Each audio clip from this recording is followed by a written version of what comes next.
Well, Veterans Day is this Friday, November 11th, and it's a day of remembrance when we honor the military men and women who have served our country. And more of our soldiers returning from the battlefield are suffering from post-traumatic stress disorder, and they look to caregivers for support and for treatment. And one such caregiver is Charles Kaimen, who last month was awarded the Nursing Excellence Award. He is a behavior health nurse in the New Mexico VA healthcare system. And I should also mention that Casa Fox and our sister station KRQE News 13 are proud sponsors of the Nursing Excellence Awards as well. Good morning to you, Good morning. Charles. Good morning. Great to have you here, and thank you so much for what you do for all the people who have served our country. That means a lot to everybody.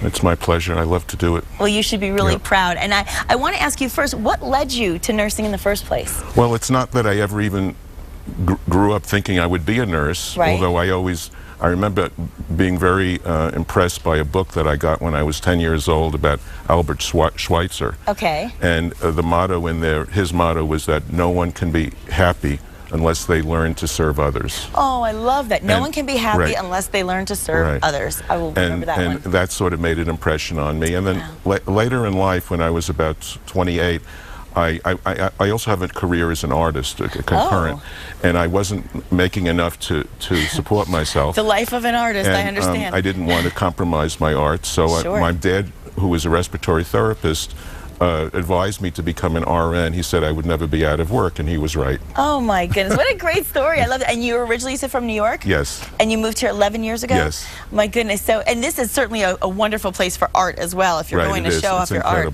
My goodness. Now, okay, so now this is how it all began. Now, have you always worked with veterans in your nursing career? Most of the time. I've been a nurse for 31 years. I've worked with veterans for 26. Almost. Wow, so the majority of it, of course.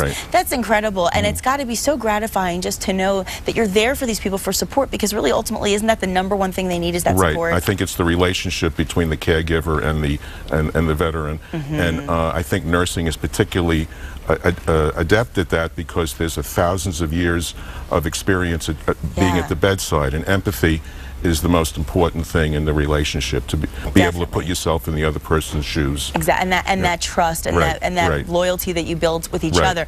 And I want to talk a little bit about PTSD, because I think I want to, a lot of people out there kind of don't really understand what it is and what the symptoms are. Can you tell us a little bit about that? Well, PTSD derives from a trauma that happens to a person. Okay. And it's usually a life-threatening trauma or sexual assault where a person really doesn't, their entire integrity is threatened. My goodness. And most people are never traumatized in that way, but the people that are can then either process it naturally and not develop PTSD. But many people, unfortunately, tend to avoid the memory of the trauma, and it sort of builds up almost like an infected wound that can't drain. That you ignore because you're not treating it. And then what happens is that then there are psychological repercussions. There are three main symptoms of PTSD. Okay, what are they? Three main clusters of symptoms. Okay. The re-experiencing, autonomic hyperarousal, and numbing and avoidance cluster.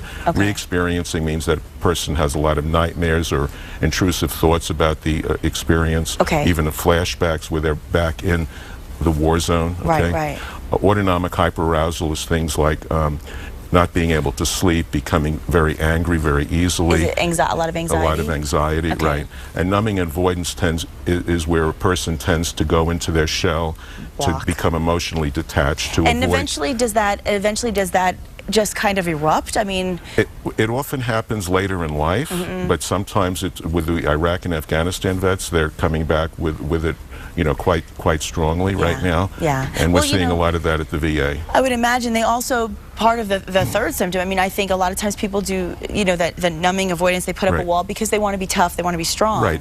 Tough, and that's part of their training, and it served them well in combat.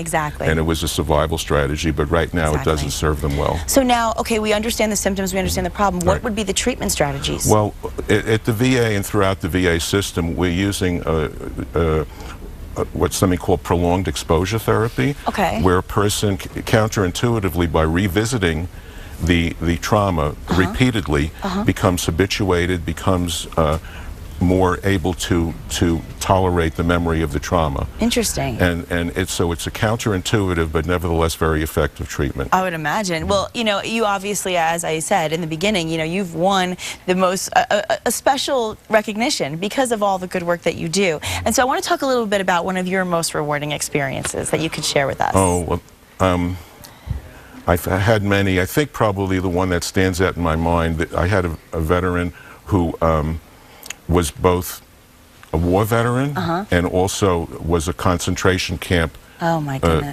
survivor. Wow. Whose father had died 3 days before liberation. So he had multiple trauma, and we did a course of exposure therapy, and he essentially went into full remission, got better. And every year he calls me and tells me that he's still better. Aww. Okay, so it was incredible. But there are many experiences like that. I like that. Well, that's a great example. Yeah. And I mean, like I said in the beginning, there must be some sense of gratitude and you know, just appreciation to you. And so therefore from you, you must just feel so much of a reward in yourself just for what you're doing. I couldn't think, I mean, I can't believe I get paid for this work. You know? I love that. I love to hear that. Well, it has to feel incredible to be recognized for your work. How was that when you found out? That was surreal, because I had been nominated, which it was very gratifying because my own team nominated me at the VA. I love and that. then at the dinner where my name was called, I did not hear my name being called. Oh, because you didn't expect it. And my wife had to tell me that it was I. You know? Oh, that's wonderful. Right. I'm sure you deserved it. And I want to have you just kind of give a message to somebody out there who's maybe thinking about entering the nursing field. What would you tell them?